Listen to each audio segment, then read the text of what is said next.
السلام علیکم ورحمۃ اللہ۔ سامعین، سوشل انڈیا نیوز میں آپ کا خیر مقدم ہے۔ اس وقت ہم نامور عالم دین، مجلس دعوت الحق کے چیئرمین، مفسر قرآن حضرت مولانا عبدالستار سلام قاسمی دامت برکاتہم کا ایک اہم بیان پیش کر رہے ہیں۔ بیان گرچہ ہمیں 2 دن پہلے ہی موصول ہو گیا تھا، لیکن بیان کی اہمیت کے پیش نظر اس کو اب اپلوڈ کیا جا رہا ہے۔ السلام علیکم ورحمۃ اللہ۔ معزز حضرات گرامی قدر، بزرگوں، دوستوں، عزیز بچوں، آج عاشورہ محرم ہے، یعنی محرم کی 10 تاریخ۔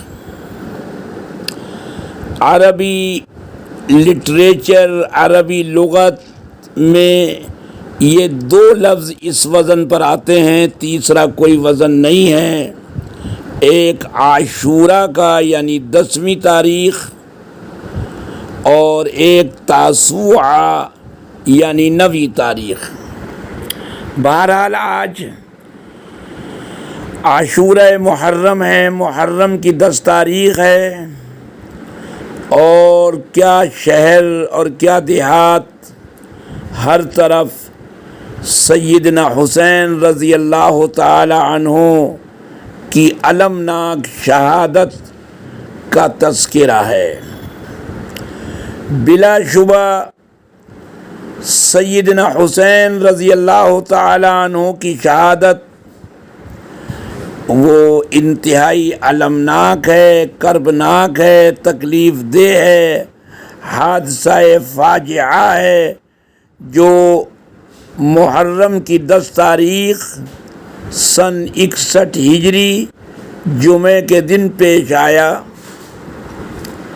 اس پر جتنا بھی اظہار افسوس کیا جائے، تکلیف کا اظہار کیا جائے، وہ کم ہے۔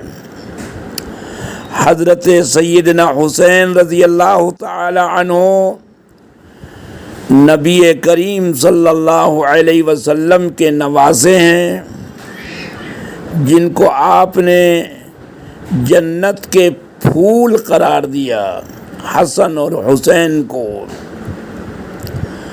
فاطمہ کے لخت جگر ہیں، ان کی شہادت وہ انتہائی المناک ہے، تکلیف دہ ہے۔ اسی کے ساتھ ساتھ میں یہ کہنا چاہوں گا کہ اسلام یعنی سیدنا حسین رضی اللہ تعالی عنہ کے نانا جان کا لایا ہوا دین، لایا ہوا اسلام اور آپ کی لائی ہوئی شریعت ہمیں یہ بتاتی ہے کہ ہم اعتدال سے کام لیں، اور جس کا جو حق ہے اس کا حق ادا کریں۔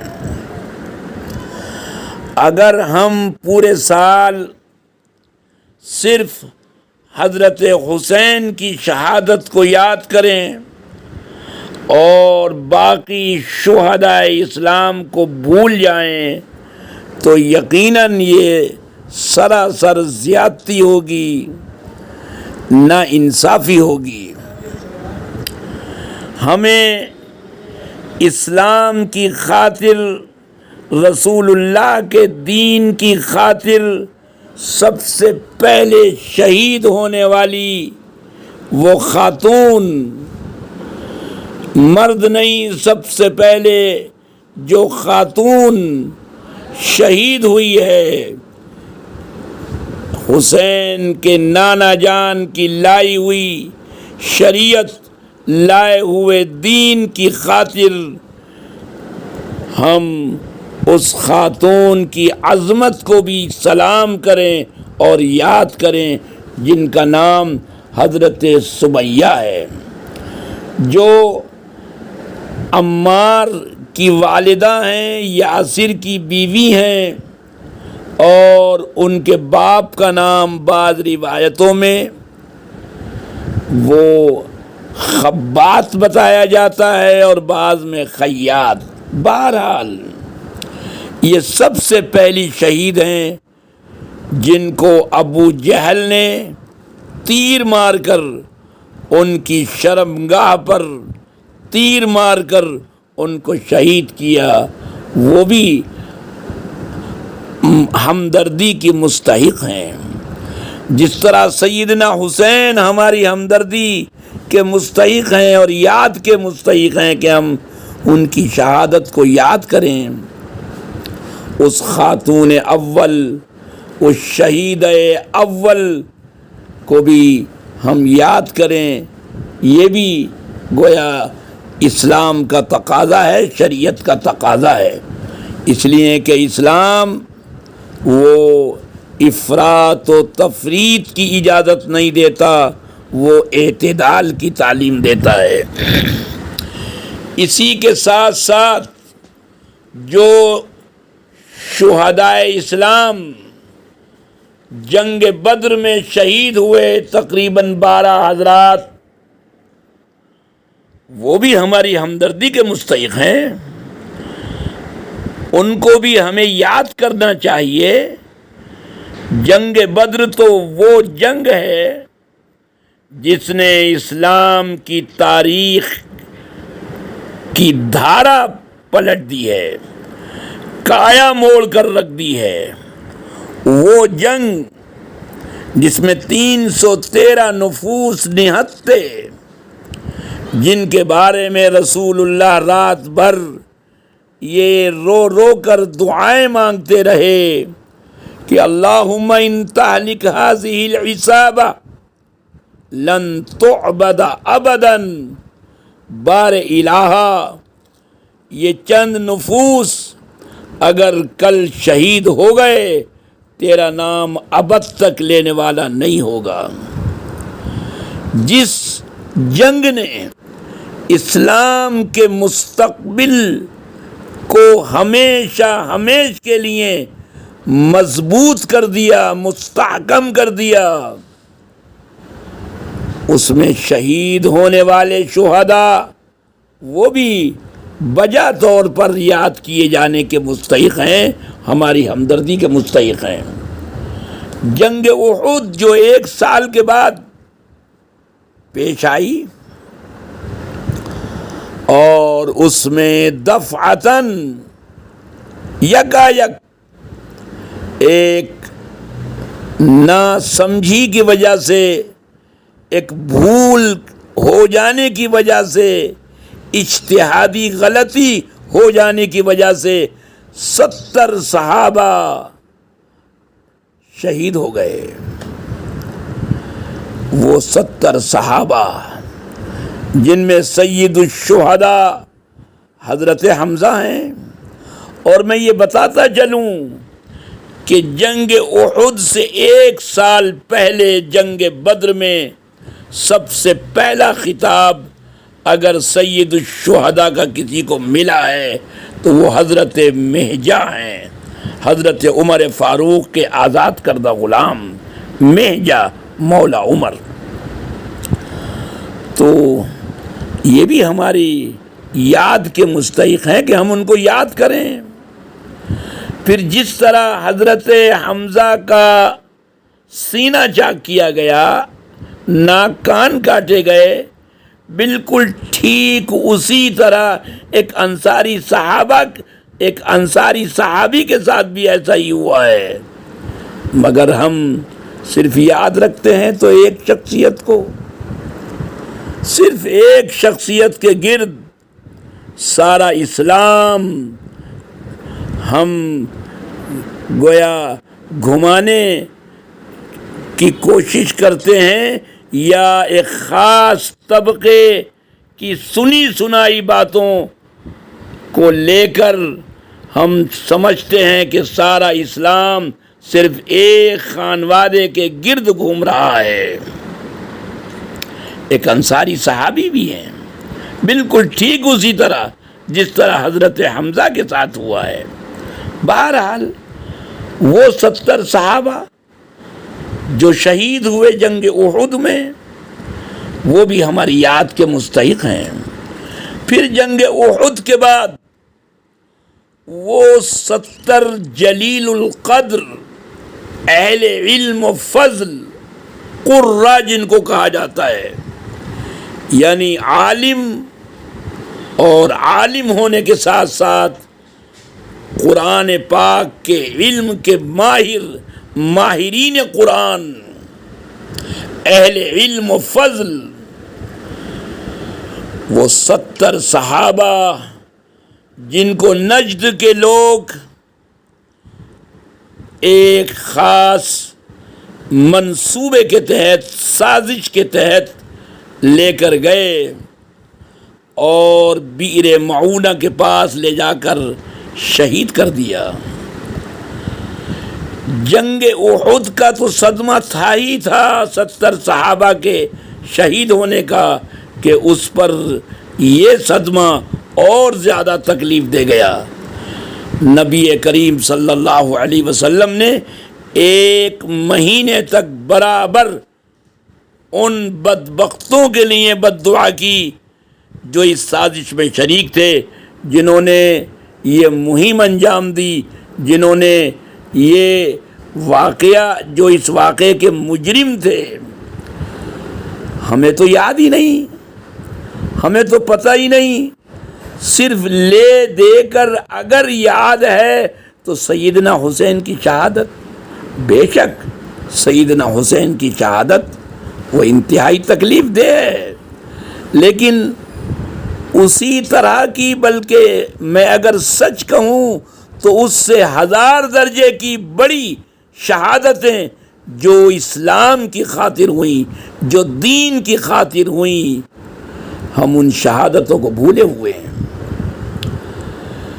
حضرت عمر فاروق رضی اللہ تعالی عنہ وہ بھی شہید ہوئے ہیں، ان کا جو مقام و مرتبہ ہے وہ دنیا کو معلوم ہے۔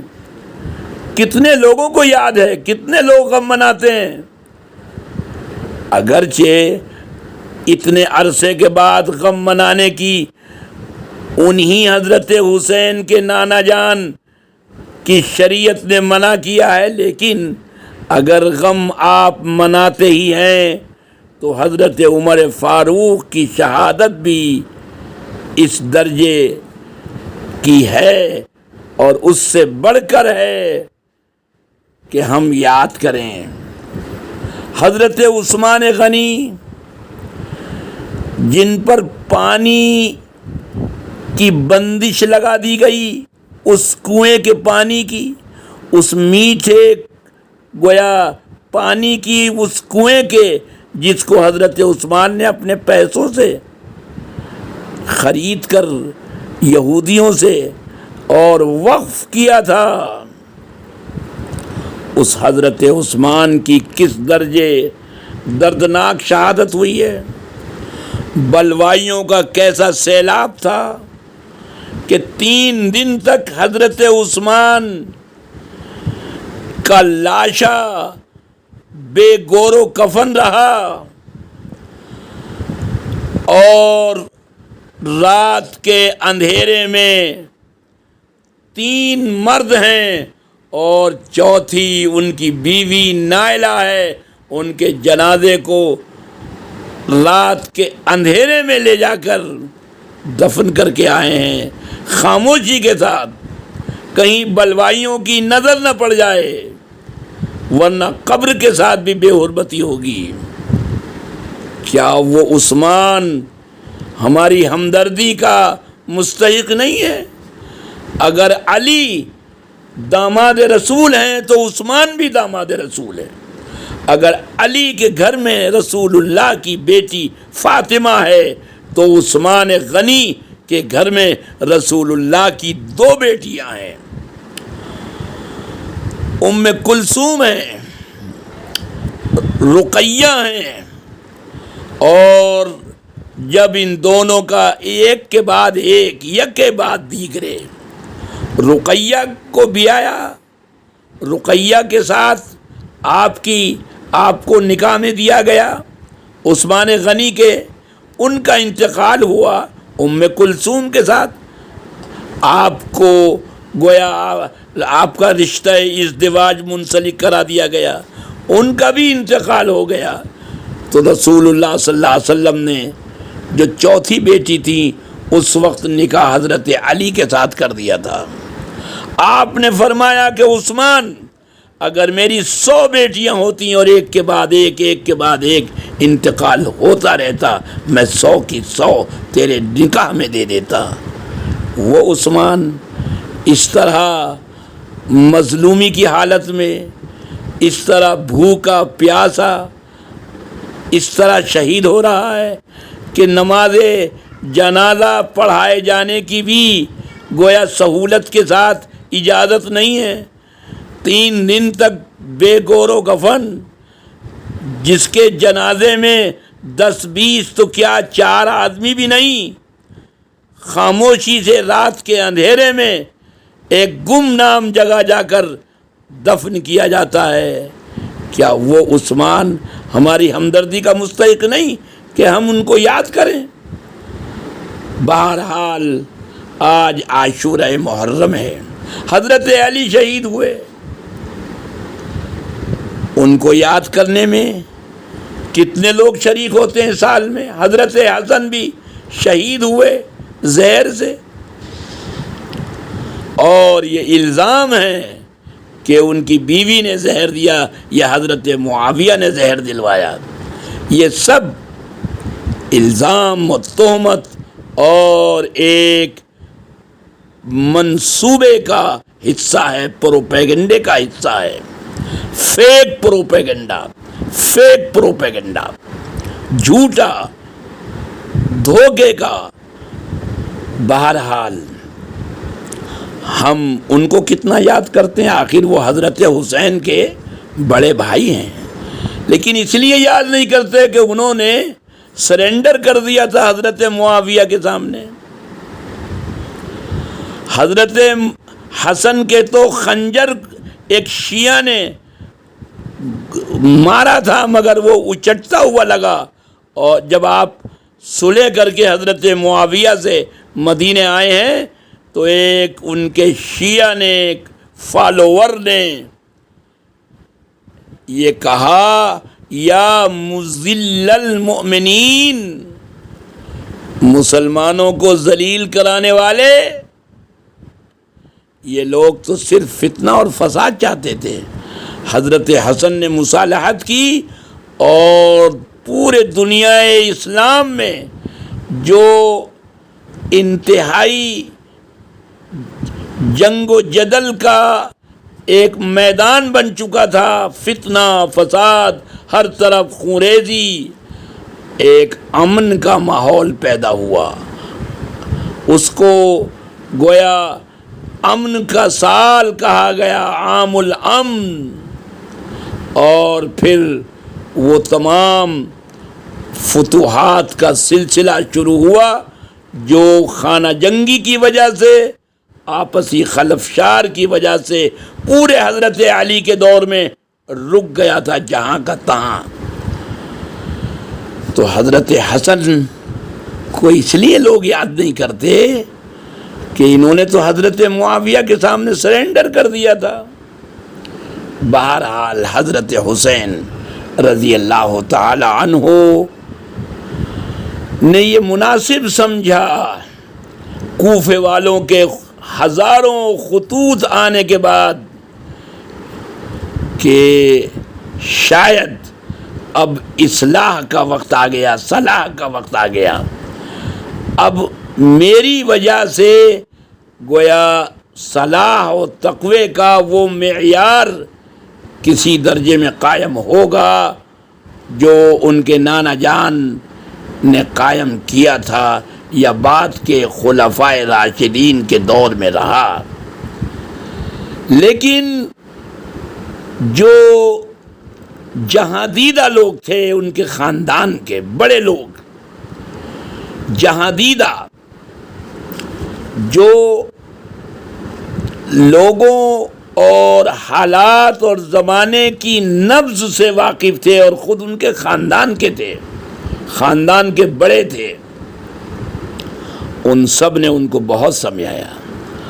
ان کے بھائی محمد ابن حنفیہ نے، جن کو حضرت علی نہایت محبوب رکھتے تھے، اور وصیت کی تھی ان کے بارے میں خاص طور سے، انہوں نے بہت سمجھایا، اور وہ خود یا ان کی اولاد میں سے کوئی بھی ان کے ساتھ نہیں گیا حضرت حسین کے ساتھ۔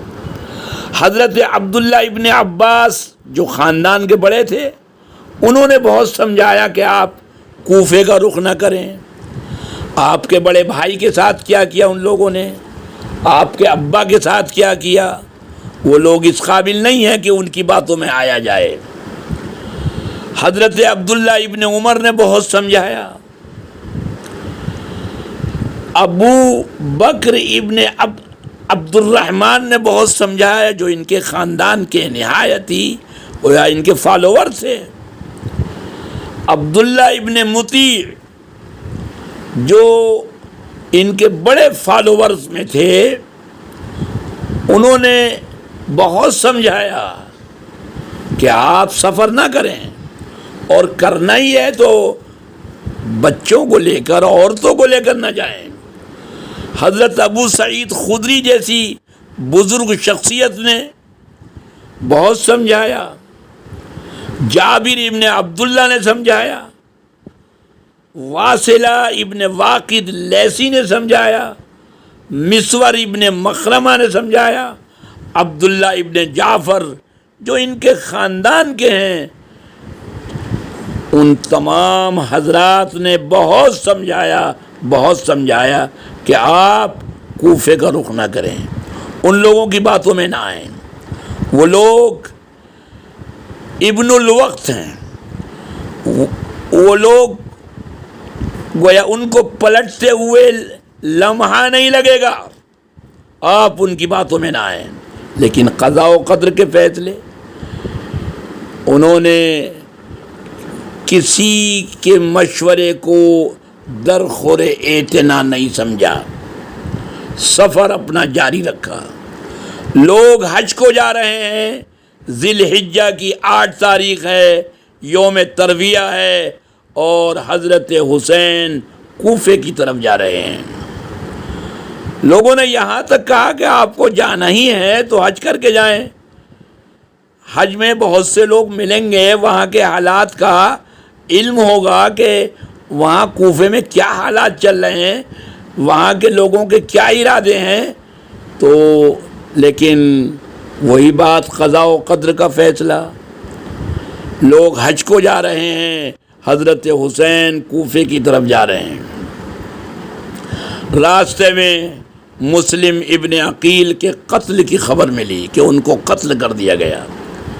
حضرت حسین رضی اللہ تعالی عنہ نے یہ خبر سن کر ساتھیوں سے مشورہ کیا، اہل خانہ سے مشورہ کیا کہ بھائی واپس ہو جانا چاہیے، اس لیے کہ حضرت مسلم نے اپنے خط میں جو ان کو ملا، اس میں باصرار یہ بات انہوں نے کہی تھی کہ بھائی خدا را جہاں ہو وہیں سے واپس ہو جاؤ۔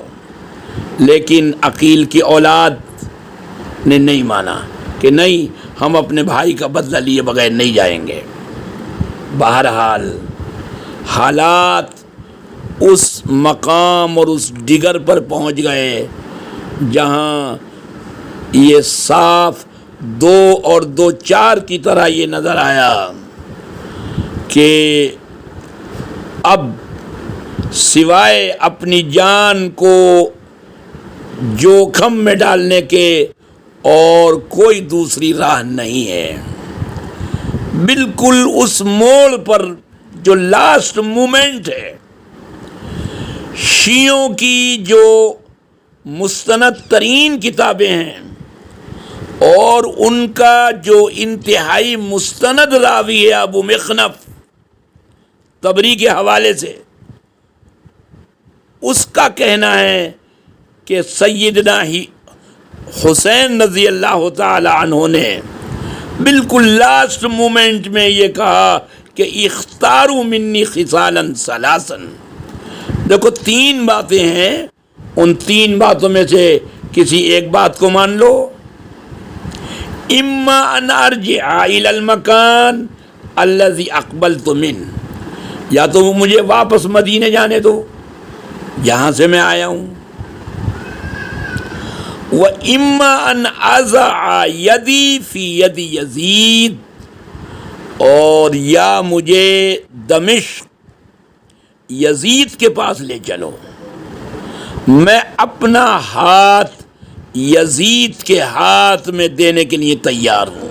غور فرمائے، دیکھیے یہ جو مشہور ہے کہ صاحب یہ یزید کے ہاتھ پر ہاتھ نہیں رکھا، گردن کٹوا دی، تو حضرت حسین تو اپنا ہاتھ یزید کے ہاتھ میں دینے کے لیے تیار۔ وَإِمَّا أَنْ أَضَعَ يَدِي فِي يَدِ یزید ابن معاویہ، میں یزید ابن معاویہ کے ہاتھ میں اپنا ہاتھ دینے کے لیے یعنی بیعت کرنے کے لیے تیار ہوں، یا دوسری بات یہ مان لو فَيَرَى فِي مَا بَيْنِي وَبَيْنَهُ رَأْيَهُ، وہ جو فیصلہ کرے، وہ جو مناسب سمجھے وہ کرے۔ وَإِمَّا أَن تُسَيِّرُونِي إِلَى صِغْرٍ مِّن صُغُورِ الْمُسْلِمِينَ، یا یہ کہ مجھے سرحد پر جانے دو، سرحد پر بھیج دو جہاد کے لیے، جہاں چاہو، شئتم من إِلَى صِغْرٍ من صغور المسلمین، شئتم، جہاں مناسب سمجھو، جس سرحد پر، وہاں جہاد کرنے کے لیے مجھے بھیج دو۔ فَأَكُونَ رَجُلًا مِّنْ أَهْلِهِ، جس طرح اور مجاہد ہوں گے میں بھی ایک ان میں سے ہوں گا۔ لِي مَا لَهُمْ وَعَلَيَّ مَا عَلَيْهِمْ، جو ان کے ساتھ ہوگا وہ میرے ساتھ ہوگا۔ لیکن کیا کہیے قضاء و قدر کے ان فیصلوں کو کہ ان بدبختوں نے سیدنا حسین رضی اللہ تعالی عنہ کے اس انتہائی معقول، انتہائی مناسب، انتہائی اہم، بلکہ انتہائی تاریخ ساز اس مشورے کو نہیں مانا۔ کاش کہ وہ سیدنا حسین کے اس فیصلے کو مان لیتے تو تاریخ کا دھارا کچھ اور ہوتا، تاریخ کچھ اور ہی ہوتی اگر سیدنا حسین رضی اللہ تعالی عنہ کی اس بات کو مان لیا جاتا اور مان لیا گیا ہوتا۔ جس طرح حضرت حسن نے صلح کی سرنڈر کیا، حضرت حسین سرنڈر کرنے کے لیے تیار تھے لاسٹ مومنٹ میں، اور یہ ہماری ہی کتابوں میں نہیں، خود ان اہل تشیع کی جو معتمد اور مستند ترین کتابیں ہیں ان میں یہ بات درج ہے۔ لیکن قضاء و قدر کے فیصلوں کو کون پلٹ سکتا ہے؟ بہرحال ہمارا کہنا صرف یہ ہے، علماء اہل سنت والجماعت کا، جمہور کا، کہ ہم شہادت حسین کے معاملے میں کسی فرد واحد کو نام لے کر نامزد نہ کریں، اس لیے کہ ہم وہاں نہیں تھے۔ اور جس طرح فیک نیوز چلتی ہیں، جس طرح فیک واقعات ہوتے ہیں، آج ہم رات دن دیکھتے ہیں کہ قصوروار کوئی ہوتا ہے اور پولیس بنا کسی اور کو دیتی ہے، بے قصوروں کو قصوروار بنا دیتی ہے پولیس، میڈیا، لوگ، مختلف تنظیمیں، مختلف گویا جماعتیں، اور ایک مختلف گویا ایک طبقہ، ایک خاص طبقہ کسی ایک کو ٹارگٹ کرتا ہے، اور میڈیا اس کو بالکل سچ دکھلاتا ہے کہ یہ واقعی آتنکوادی تھا، واقعی اس نے یہ ظلم کیے۔ لیکن بعد میں کورٹ 10 سال کے بعد، 20 سال کے بعد جب وہ تباہ برباد ہو جاتے ہیں، ان کا خاندان برباد ہو جاتا ہے، لٹ جاتے ہیں، تو کورٹ یہ فیصلہ کرتا ہے کہ یہ باعزت بری ہیں، ان کا کوئی ہاتھ نہیں تھا۔ ابھی چند دنوں پہلے سپریم کورٹ نے اپنے فیصلے میں یہ کہا ہے کہ چند مہینے پہلے جو ایک بڑا واقعہ اچھلا کہ ایک لیڈی کے ساتھ چند مسلمانوں کو دکھلایا گیا کہ انہوں نے اس کے ساتھ زنا کیا اور اس کو مار دیا اور یہ کیا اور وہ کیا، اور پورے ملک میں ایک بھونچال آ گیا، سیلاب آ گیا، ایک ہنگامہ، ابھی چند دن پہلے کی بات ہے، اور ان کو پولیس انکاؤنٹر میں چاروں کو مار دیا گیا۔ اب سپریم کورٹ نے چند روز پہلے یہ ججمنٹ دیا ہے کہ وہ بے قصور تھے، وہ بے قصور تھے، اور جن لوگوں نے یہ کیس بنایا ان پولیس والوں پر مقدمہ چلایا جائے۔ ایسے رات دن واقعات ہوتے ہیں۔ تو میرے عزیزوں، جب ہم اپنی آنکھوں کے سامنے یہ دیکھ رہے ہیں تو آج سے تقریباً 1500 سال پہلے 10 محرم سن 61 ہجری میں کیا ہوا، کیا نہیں ہوا، سچائی کیا تھی، یہ کون طے کر سکتا ہے؟ اس پورے قافلے میں 72 افراد کے پورے قافلے میں اگر کوئی بچا ہے مردوں میں تو حضرت حسین کے صاحبزادے ہیں، حضرت علی ان کا نام ہے، اور زین العابدین ان کا لقب ہے، اور 18 سال کے عاقل و بالغ ہیں۔ وہ ایک چشمدید گواہ ہیں۔ ان کے بارے میں مستند روایتوں میں یہ آتا ہے، تاریخی روایتوں میں مستند ترین، کہ وہ جو کربلا کا تنہا چشمدید گواہ ہے، وہ مدینے سے ہر سال جب تک یزید زندہ رہا 4 سال، ہر سال دمشق جاتے، یزید کے یہاں اس کے دربار میں شاہی مہمان کی طرح رہتے، اور واپسی میں تحفے تحائف سے لدے پھندے مدینے واپس آتے۔ یہ تاریخی شہادتیں موجود ہیں۔ محمد ابن حنفیہ وہ گئے ہیں یزید کے پاس، وہ کہتے ہیں میں ہفتوں، پندواڑوں، مہینوں رہا، میں نے اس میں وہ برائیاں نہیں دیکھیں جن کی شہرت تھی۔ بہرحال یہ تو ان کے گھر کی گواہیاں ہیں، ان کی اپنی گواہیاں ہیں، لیکن بہتر یہ ہے کہ ہم اپنی زبان کو بند رکھیں، اپنی زبان سے کلمہ خیر اگر نکالیں تو سیدنا حسین کے لیے نکالیں۔ ہمارا تعلق، ہمارا رشتہ، ہماری محبت اگر ہے تو حضرت حسین سے ہے۔ ان کے لیے دعائیں کریں، ان کے درجات کی بلندی کی، ان کی شہادت کی قبولیت کی۔